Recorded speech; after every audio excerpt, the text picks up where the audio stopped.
그때 이제 기사가 그 머니투데이에 처음 나왔었나요? 근데 그때 제 눈에 띄었던 게 바로 그 대화였어요. 그 모 의원이 협회가 공공적 역할을 수행하고 있느냐라고 질문을 했는데 국토부 장관이 그렇지 않다라고 매우 단언을 하는 부분이 기사에 인용이 됐었죠. 그 부분이 굉장히 인상적이었어요. 사실은 협회는 공공적 활동도 하고 정관에도 있잖아요. 그렇죠. 공익을 위한 단체라고. 그러니까 어떻게 보면은 너무 짧게 한 단어로 단정적으로 얘기했기 때문에 오히려 잘못된 대답이 된 것 같기도 해요. 그렇죠. 사실 그 장관은 대단히 정무적인 그런 역할을 그렇죠. 해야 되는데 너무 이렇게 단언을 하는 바람에 오히려 논란을 좀 일으킨 게 아닌가 그런 생각이 들긴 했어요.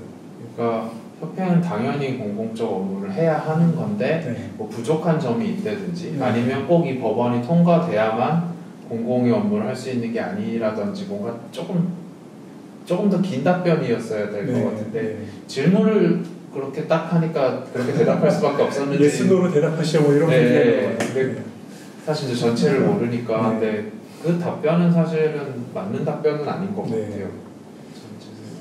그럼에도 불구하고 저는 어느 정도 약간인 것 같아요. 약간은 공감이 됐던 부분이 그러니까 공공성이라는 질문을 받았을 때 그 공공과 관련된 어떤 사업을 하고 있느냐 아니냐의 문제 이전에 이 협회가 공공 역할을 수행하기에 적합한 정도의 어떤 자정작용을 하고 있느냐라는 질문으로 바꿔서 얘기를 한다면 그 답변은 100%는 아니더라도 어느 정도 숨을 수 있는 점이 있지 않나 그런 생각이 좀 들었어요. 그렇게 하면 할 얘기가 사실 많아지는 그렇죠. 것 같아요.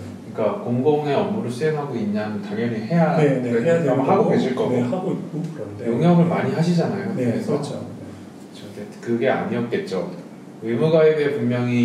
의무가입을 주장하는데 분명히 협회 자정작용에 대한 이슈가 스스로도 있었으니까 그렇죠. 협회 측에서 이제 거기서 공공은 아마 뭐 여러 가지가 있었겠죠. 뭐 최근에 안전 문제 불거진 것도 있었겠지만 사실은 뭐 법안 제기 자체가 윤리 쪽 얘기였었기 때문에 윤리성에 대한 질문으로 받아들인다면 사실은 내부에서 봉합이 안 된 수많은 문제가 그러니까 뭐 차이 뭐뭐 하더라라는 말들이 너무 많다는 얘기는 그게 100% 진실은 아니라고 해도 끝도 없이 잡음이 있다는 건 사실은 문제가 있다고 생각하고 밀어붙이기 전에 그러니까 밀어붙여야 자정작용이 된다고 주장하기 전에 한번 되짚어 봐야 되는 거거든요. 그렇죠.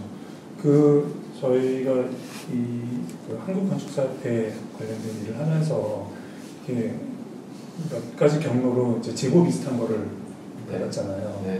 그 전에는 그냥 몇 달이 건너서만 알고 있던 내용들을 매우 생생한 제보로 접하니까 정말 이런 문제들이 그 지역협회에 일비시하구나라는 걸 뼈저리게 느꼈고 그런 부분 때문에 오히려 그런 국토부 장관의 답변에 일종의 그 공감 같은 것이 느껴졌던 것 같기도 해요. 그걸 기사에서 글로 접하니까 잘못된 답변이네라고 느끼는 거지 사실은 마음의 소리가 같이 들리잖아요. 그렇죠. 한마디가 아니고 열마디로 들리니까 그런 게 있었던 것 같아요. 의무가입을 찬성하시는 입장 쪽에서는 많은 이야기를 들어본 바에 의하면은 공공성이라 정말 사협회가 공공성이라 안 하냐라는 말씀을 많이 하시거든요. 근데 실제로 저도 그 부분에 대해서는 많이 동감을 해요. 안 하는 거는 아니에요. 분명히 많이 하고 있고 등록원에 대한 뭐 운영 같은 부분과 건축사 시험에 대한 운영 그리고 사용승인 검사에 대한 많은 부분들 중에서 특정 지자체 같은 경우에 사협회 회원인 경우에만 할 수 있는 지자체들도 조례로 정한 경우들이 있는데 그런 부분들이 대부분 건축하시는 분들 제일 싫어하는 것 중 하나가 사용승인 특검 보통 특검이라고 말을 하죠. 검사대행 특별검사대행 이 부분에 대해서 서로 간에 굉장히 많은 그런 의문점과 이게 정말 건축사가 사용승인을 대행을 해서 해야 되는 의무인가라는 부분 어떻게 보면은 이게 추후에 좀 더 다른 이슈에서 얘기를 하겠지만 그 지역건축안전센터와 등록원에 대한 이슈 부분과 맞물려가지고 공공이 해야 될 부분들을 사협회에 위탁을 하게 되면서 그 위탁을 하는 부분에서의 문제라고 저는 좀 생각을 하는 부분도 있어요. 많은 건축사들이 특검이 나오지 않는 더 큰 규모의 건축물을 더 편하게 생각하는 데는 다 이유가 있는 것 같아요. 그렇죠. 이게 정말 어떤 특검을 만나냐에 따라서 이 사용 승인 기간이 엄청나게 길어질 수도 있고 엄청나게 고될 수도 있고 반대로 매우 편할 수도 있고 이게 그 프로젝트의 끝부분에 도대체 예측할 수 없는 변수가 있는 거잖아요. 그게 언제나 프로젝트를 하면서 계속 마음속에 불편함으로 남아있는 거죠. 네. 너무 편하거나 너무 길어지는, 그러니까 이게 다 문제인 거잖아요. 그렇죠. 네. 그러니까 너무라는 단어가 붙은 건 뭔가 정상적이지 않다는 거죠. 맞아요. 그러니까 네. 너무 편하게 나와도 안 되죠. 그렇죠. 네. 사실은 그러면 사실 공적인 기능을 수행하지 못하는 거죠. 못한 거고, 네. 그리고 그러니까 너무 길어진다는 건 뭐 이런 거잖아요. 저희 뭐 사실 뭐 실제로 겪은 분들 제보를 많이 들으니까 뭐 타 지역에서 설계를 했더니 감리까지, 그러니까 타 지역에서 설계를 하니까 업무대행, 사용승인 검사 대행이 뭐 자기 지역은 한 명 나오는데 여기는 2명이 더 나온다거나 막 그거는 기본적으로 너무 덜을 하기 위한 거잖아요. 아니면 뭐 타 지역은 다른 건축사 공부를 한 것도 아닌데 그게 이제 지역 따라, 그러니까 뭐 타 지역에서 하면 설계를 잘 못했을 거라고 해서 그러는 건지 아니면 충분히 못 와본다고 생각하는 건지. 근데 뭐 충분히 뭐 타 지역에서 못 와서 뭐 제대로 관리를 못했다는 판단이면 그러면은 지역으로 따질 게 아니고 감리 횟수에 따라 해야죠. 예를 들어 10회 이하로 나오면 3명이 나올 거니까 알아서 10회 이상 나오는.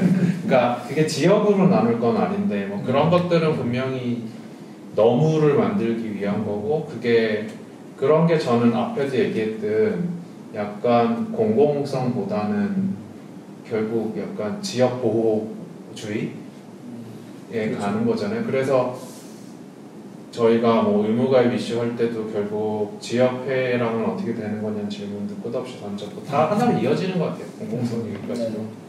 근데 사실 공공성 이야기를 좀 더 하고 했으면 좋겠는데 사실 공공성 이야기를 하다 보니까 사실 제일 민감할 수밖에 없는 사용 승인에 대한 이슈를 너무 집중적으로 이야기를 하게 되는 것 같습니다. 사실 이 부분을 얘기를 많이 할 수밖에 없는 거는 실무를 많이 하시는 건축사분들이라면 많이 공감을 하실 거라고 생각을 해요. 하지만은 어떻게 보면 또 다른 측면에서 보면은 의외의 공공적인 부분 이슈들도 사실 많고